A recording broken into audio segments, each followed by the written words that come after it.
I really appreciated your opening statement to this committee. You and the great men and women of the FBI have an important and very difficult job. That is why during the time of the Clinton investigation, I actually refused to question the integrity of your predecessor. In fact, I spent dozens of town hall meetings as a Republican defending the integrity of your predecessor and disagreeing with some of my constituents about the things that they were saying. But now it's become pretty clear to me that my belief in the integrity of your predecessor was misplaced. Could you please tell us what the letters FBI stand for? We know it stands for Federal Bureau of Investigation, but it also stands for something else.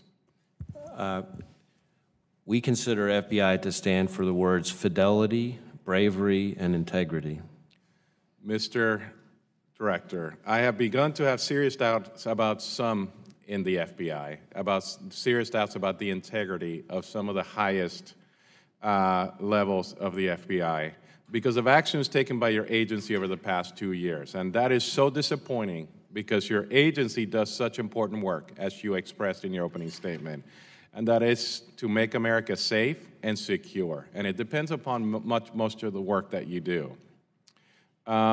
It's a matter of public record that Hillary Clinton's aides, Cheryl Mills and Huma Abedin, blatantly lied to the FBI investigators about the existence of Hillary Clinton's private emails. And we know that an FBI agent, Strzok, investigated both Clinton and Trump. In fact, Strzok was present at many of these interviews. Director, were Cheryl Mills, Huma Abedin, or any other Clinton associates ever charged by the FBI for lying to them? Congressman, the handling of the Clinton email investigation, including all the other participants in that matter, is the subject of an outside independent investigation which is looking into that. Was anybody charged for lying to the FBI? No charges were filed against anybody in that investigation. How many Clinton advisors were granted immunity during the email server investigation? I don't know the answer to that. But there were several Clinton advisors who were granted immunity, isn't that correct? I believe that's true, but I don't know the answer to that sitting here right now.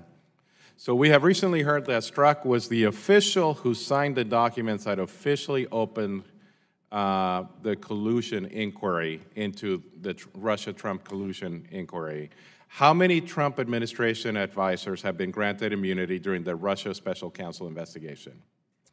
For questions about the Special Counsel investigation, I'd refer you to the Special Counsel. I don't know the answer to that question. So if we want to believe in the integrity of the FBI, explain to me why the double standard?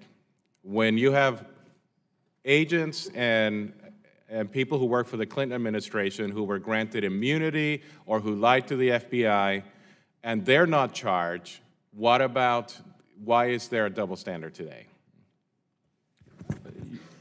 Congressman, we in the FBI are committed to not having a double standard. But you haven't been committed over the last 2 years, so are you doing something to correct that? As I think I said to one of your colleagues, in every meeting that I go to since taking over as director, I try to emphasize the importance of following the rules, following the process, following the law, following the Constitution, being faithful to our core values, and not allowing political biases to affect our decision-making. And where there have been situations where there's a question, there's an Inspector General investigation. I only have 1 more minute left.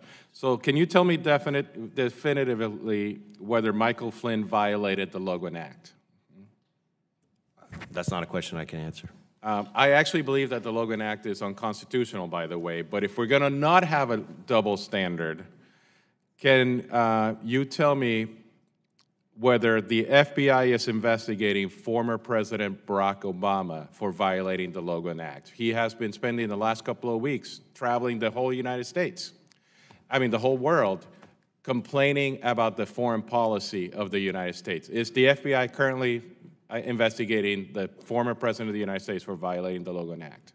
Congressman, as you may know, we will not confirm or deny the existence of any ongoing investigation. Do you think we should investigate Minority Leader Pelosi for meeting with Assad, despite objections from then-sitting President Bush and Vice President Cheney in 2007? Again, I'm not going to comment on, speculate about whether or not there's an active Let's not use an investigation. elected official. Should we investigate Dennis Rodman, who went to meet with the North Koreans? Should we investigate him for that? Same answer. All right. I want you to help me bring back the integrity of the FBI to the United States. I love the FBI. I even considered, as a young attorney, to join the FBI. I grew up on the show, and I have great love for the work that the men and women at the FBI do, and I hope that we can do something over the next 2 years that will counteract what happened over the last 2 years of The gentleman's time has expired.